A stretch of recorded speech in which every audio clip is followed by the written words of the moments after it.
Tapi pun, selamat pagi. Pemirsa Berita Lampung kembali hadir menjumpai Anda. Bersama saya, Iin Hermayani. Sejumlah berita aktual dan beberapa informasi menarik lainnya telah kami siapkan untuk Anda. Berikut berita utama hari ini.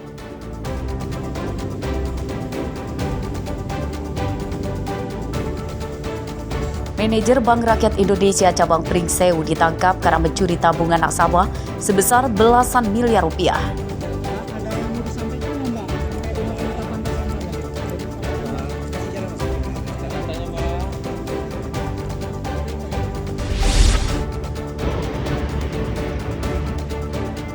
Ratusan sekolah dasar dan sekolah menengah atas di Lampung tidak memiliki toilet siswa.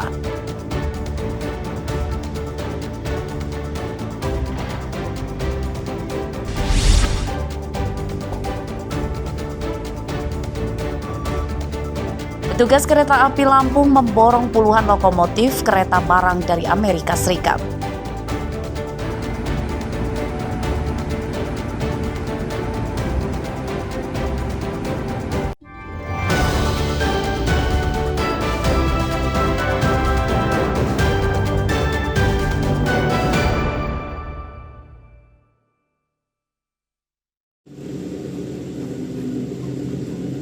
Kasus korupsi pengelolaan dana nasabah Bank Rakyat Indonesia cabang Pringsewu masuki babak baru. Senin malam, tim penyidik Kejaksaan Tinggi Lampung menetapkan manajer Bank BRI Pringsewu bernama Cindy Almira sebagai tersangka. Dari penangkapan tersangka, tim penyidik menyita uang setengah miliar rupiah, 2 mobil dan beberapa sertifikat tanah. Dalam penyidikan, petugas mengungkap modus tersangka yakni menarik uang tabungan deposito beberapa nasabahnya namun tanpa sepengetahuan pemiliknya. Uang tersebut kemudian dikelola untuk modal berbagai usaha pribadi tersangka seperti membuka restoran, jual beli barang, dan foya-foya. Akibat perbuatan tersangka, kerugian BRI Pringsewu lebih dari 17 miliar rupiah. Dengan kerugian negara sebesar 17 miliar 960 juta rupiah. Bahwa dalam melaksanakan tugas dan tanggung jawab pekerjaan tersebut, tersangka CA telah melakukan perbuatan dengan modus operandi yang pada pokoknya telah melakukan penarikan dana tabungan, deposito dan giro nasabah tanpa sepengetahuan nasabah selaku pemilik dana, dan melakukan pembelanjaan fiktif pada mesin edisi, kemudian mengajukan pinjaman cash fiktif dengan tujuan agar uang bertambah dan target pencapaian dana total terpenuhi. Kasus tersebut terungkap dari laporan beberapa nasabah BRI Pringsewu yang kehilangan tabungan depositonya. Tim internal BRI kemudian melakukan audit dan menemukan kerugian belasan miliar rupiah. Hasil audit tersebut kemudian dilaporkan pimpinan Bank Rakyat Indonesia ke Kejaksaan Tinggi Lampung. Dana nasabah yang dicuri tersangka sepenuhnya telah diganti dan pihak Bank Rakyat Indonesia menyatakan menjamin keamanan tabungan nasabahnya. Jeffrey Arifin melaporkan dari Bandar Lampung.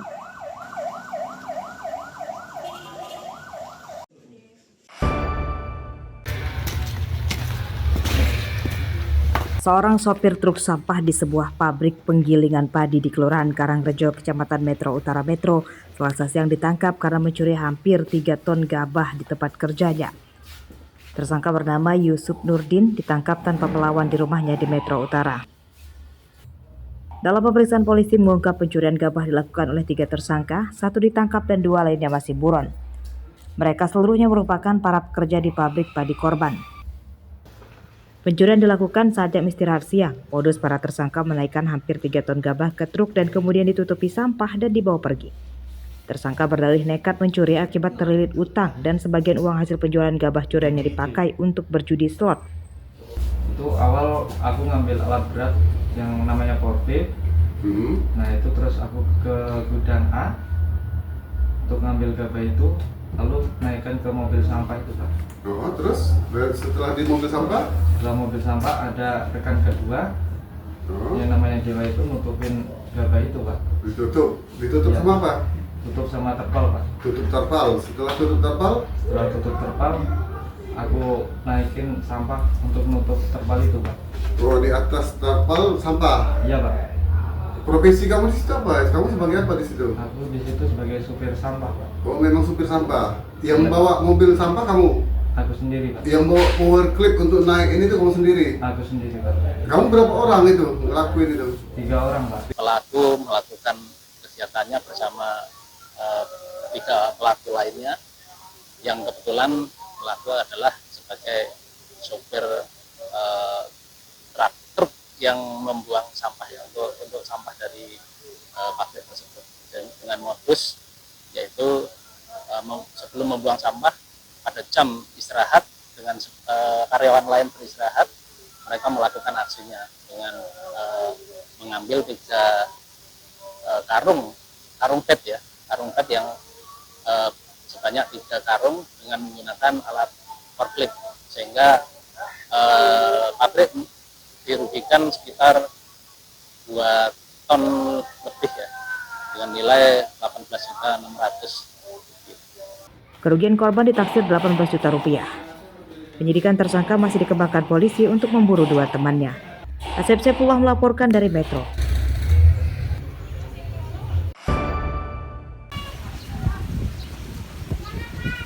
Puluhan bagan apung milik nelayan pesisir Bandar Lampung rusak akibat terdampak cuaca ekstrim angin kencang.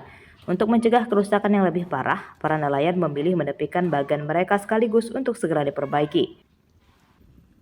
Menurut nelayan, cuaca di Laut Lampung kini sering dilanda angin kencang.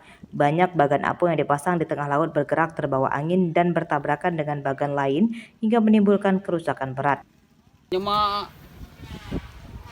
ininya susah kalau anginnya datang itu mah nggak bisa kita angkat wari, soalnya itu ininya takut bagang mundur gitu, diketimpa-timpa sama yang lain juga itu. Ini banyak bagan yang rusak aja ya? Iya. Udah berapa lama Pak? Sudah ada setengah bulan.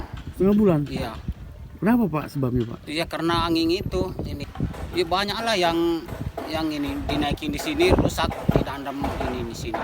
Dampaknya gimana kalau nggak turun? Iya kalau nggak turun mah beginilah. Nah, nganggur lah orang, nggak ada penghasilan. Saat cuaca ekstrim, ikan yang masuk perangkap bagan apung menurun. Para nelayan menyatakan di musim pancaroba saat ini banyak ikan pindah ke laut yang lebih dalam. Lama nih bagan-bagan nggak turun Bang? Sekitar 8 harian. Hampir seminggu lebih? Iya. Kenapa sebabnya Bang? Ya itu ombaknya gede terus ini, anginnya kenceng. Anginnya kencang? Arus kenceng.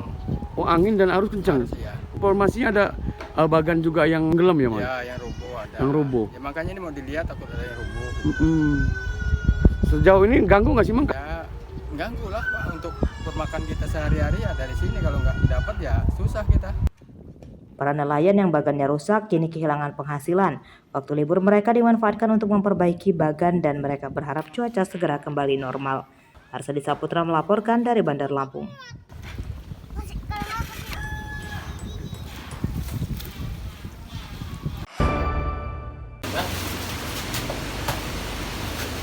Setelah sempat lama stabil di harga Rp10.000 per kilogram, kini harga kedelai impor mulai merangkak naik.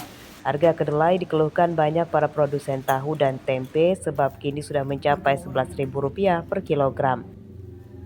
Mereka yang mengeluhkan kenaikan harga kedelai diantaranya Holik, produsen tempe di Teluk Betung Selatan, Bandar Lampung. Ia mengatakan kenaikan harga kedelai terjadi sejak sepekan lalu secara bertahap. Meski harga kedelai naik, namun para produsen tidak menaikkan harga tempe karena khawatir pelanggannya kabur. Namun, supaya usahanya tidak bangkrut, mereka memperkecil ukuran tempe dan keuntungan lain didapat dari hasil penjualan limbah kedelai untuk pakan ternak dan ikan. Ya kalau seminggu yang lalu masih 10.000 lah. Kalau sekarang? Mungkin sampai 11 karena tiap hari naiknya. Oh gitu. Berapa naiknya tiap hari Kak? Sampai 1.000. 1.000? Bahkan lebih. Ya repot karena kedelai naik. Harga tempe nggak mungkin dinaikin. Gitu ya Pak? Iya. Nah berapa kenaikannya Pak kalau boleh tahu? Jadi Kak kalau misalkan kita terus naik? Ya mungkin tutup, istirahat. Sampai harga normal kembali lah. Iya.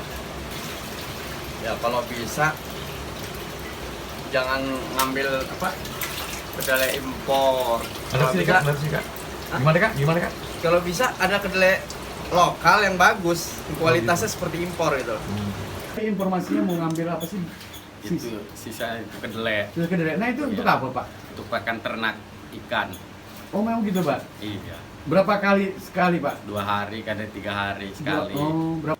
Para produsen tahu dan tempe tidak mengandalkan kedelai lokal yang harganya lebih murah sebab akan berdampak pada rasa yang kurang enak. Mereka tetap menggunakan kedelai impor sebagai bahan utama pembuatan tahu dan tempe. Para produsen tahu dan tempe mendesak pemerintah melalui Kementerian Perdagangan segera menurunkan harga kedelai. Jika ini dibiarkan berlarut, bukan hal tidak mungkin banyak produsen tahu dan tempe akan bangkrut. Arsadi Saputra melaporkan dari Bandar Lampung.